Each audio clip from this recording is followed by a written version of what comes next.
You stay cool out on the farm. Take the kids out on the farm. At Parkside?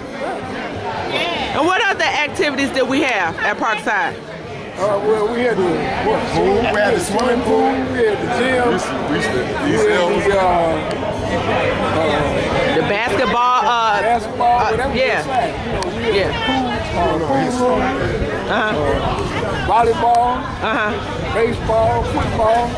You know, it was a year-round thing. Right. So when you viewed that Parkside video, much of that the sports rallies and stuff, that was about accurate back then. Right. When you had the walkathons and then the track and all that, you did that. The football, the skating rink, right. The bowling alley.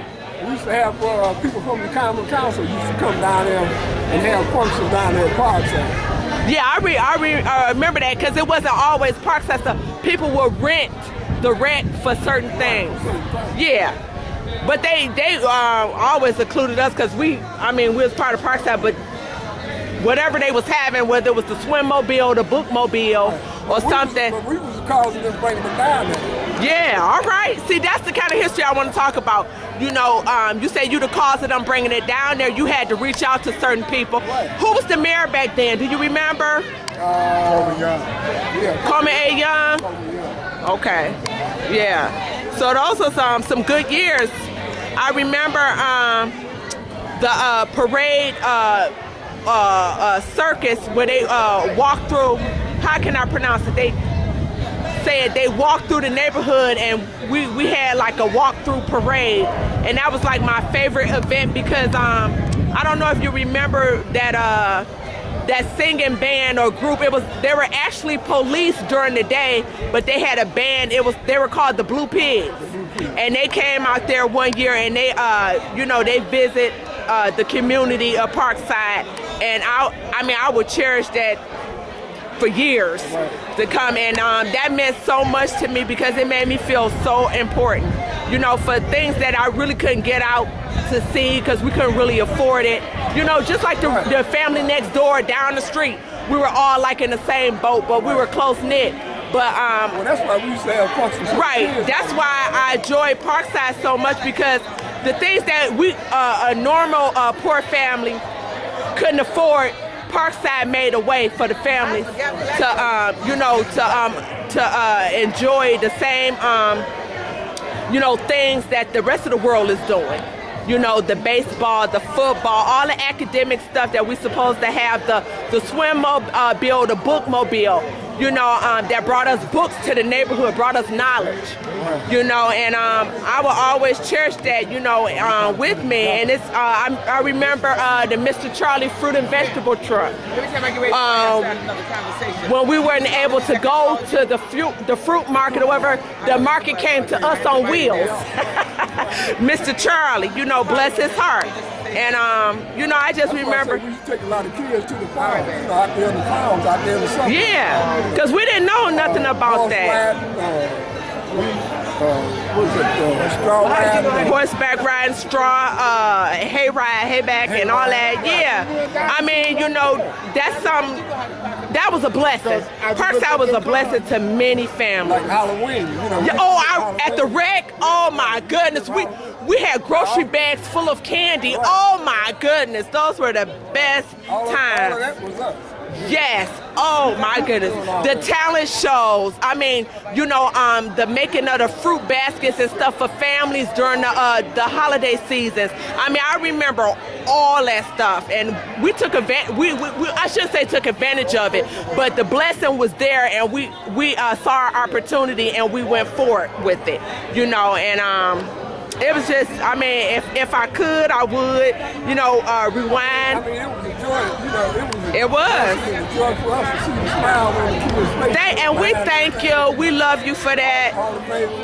Yes, and even though I'm trying to vaguely, you know, remember certain staff and stuff there, but I know you played a part because I heard your name. I heard Mr. Frank's name, you know, John. It's just like, right, Mr. King, you know. The kids, they didn't call us Pops. Right. What would they call you? Call you Mr. Mr. Yeah. And who was the security guard? Remember the security guard at Parkside? I can't think of it. Was it Mr. Otis? Mr. Williams? It wasn't? I bet you Horace know. Horace, who was the security guard at Parkside? Ernest Gross. Oh. Yeah, Gross. His name was Gross. Mr. Gross? Yeah, Mr. Gross. Okay. So I hear a lot of that, you know, the stuff, but the wreck will always go down in history because you had so many talents that birthed from that, you know, and it wasn't just the Parkside community. Parkside reached out into other communities.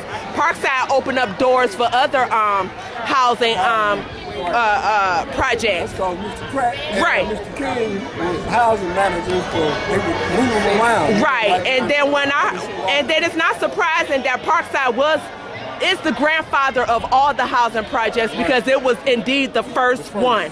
Because like I was doing the history and come to find out that it was the first one, but it was made for the military families. Right. You know, through the government. That's what the military can and symbolize in the front, you know, of the line. And many people, like at the last Parkside picnic, many people didn't know that. They said, I always knew what that cannon was there for. And I said, yeah, it was, you know, the military families were here first.